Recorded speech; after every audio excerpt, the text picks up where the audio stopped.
I had been in contact with an indigenous group of spirits that I felt calling me for over a year.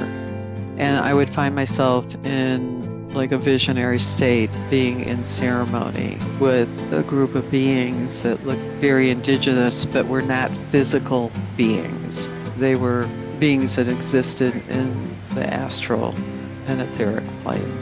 I would find myself crawling through like jungle to get to a clearing where these beings were meeting and being in ceremony all the time. And I started looking around and thinking, is there a real place that I'm supposed to connect to, or does this just stay in the ethereal plane?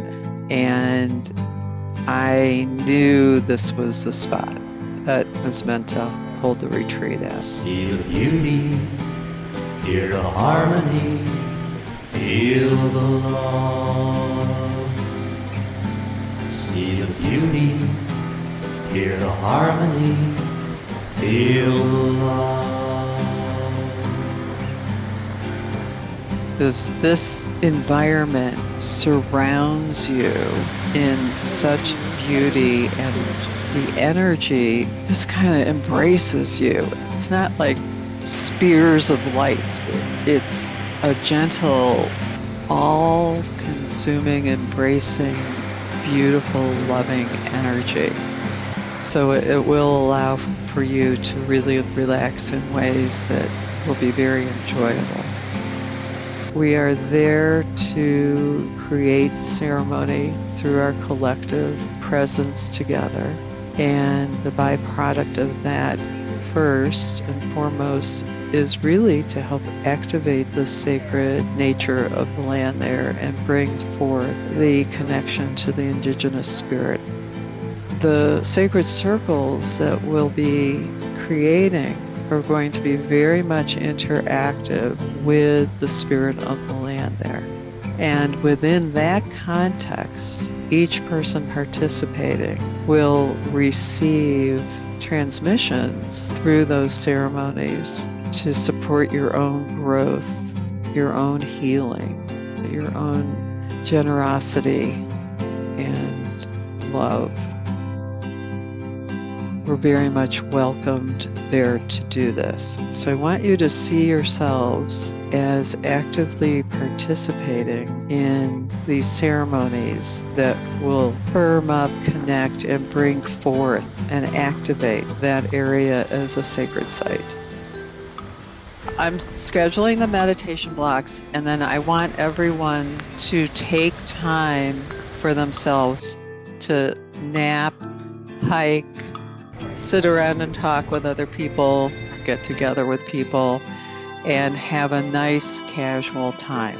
And there's about 5 miles of trails that you can take walks on throughout the mountain. Be by yourself, be with other people, just kind of casually relax. It really is on the side of a hill, a mountain. You're 6,000 feet up. And so everywhere you go is either up or down. The only places that are flat are where they cleared an area to put a cabin.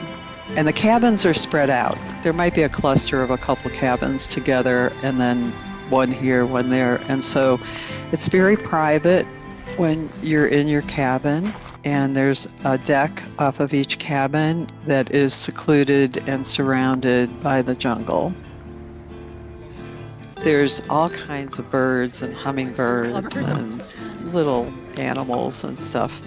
They actually consider themselves a preserve, and they plant plants that'll support the animals. And there's so much love in and all around us. So much love. Let its wondrous light surround us. The food was delicious. It's vegan. The meals are served formally. They have servers that serve the meals. The plates are beautifully plated. It's like a work of art.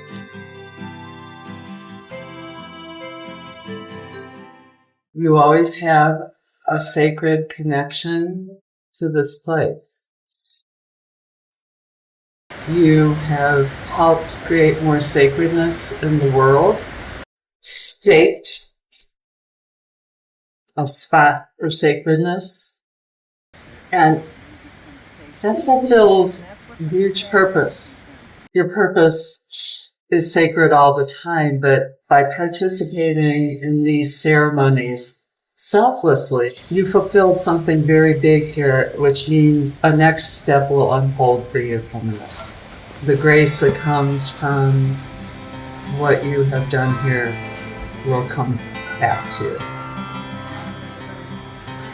And so we express our deep gratitude for being called here, for following our hearts here,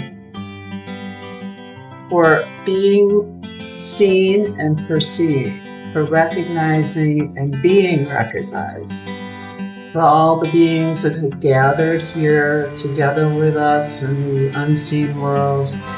We're so thankful that we had this opportunity.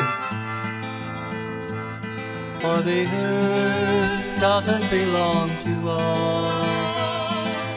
We belong to the earth. The earth doesn't belong to